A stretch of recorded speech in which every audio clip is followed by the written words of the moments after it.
In chapter 6, we'll be reading Psalms 102 to 119. We only have 6 excerpts from Augustine in this chapter.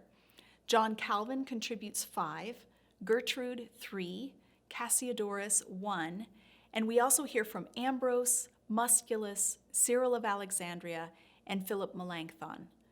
Near the end of this chapter, you'll begin reading Psalm 119. Since it's so long, by far the longest chapter in the Bible, we've allotted extra time for you to read it.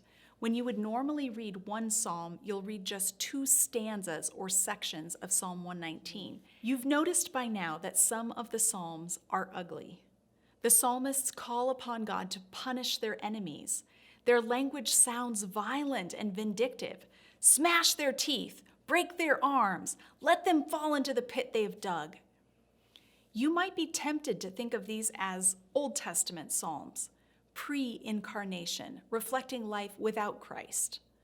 But here's the startling thing I've discovered. New Testament authors quote the Psalms more than any other book, and they do not shy away from these ugly psalms.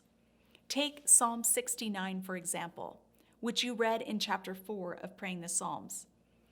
If you highlight the ugliest parts of that psalm and then check to see which parts of the psalm get quoted in the New Testament, you'll find that New Testament authors gravitate towards the ugly parts that we'd most like to leave behind. To those who would want to eliminate the ugly psalms, Calvin points out that these ugly prayers are in fact non-violent because they rely fully on God to bring about justice, rather than taking matters into our own hands. There is no personal revenge in these psalms, but simply a prayer for God to bring justice. These psalms are not out of proportion to the crimes committed. In other words, no one is praying that God will crush the man who looked at them sideways or accidentally ran a red light. The punishment desired by the psalmist always fits the crime committed.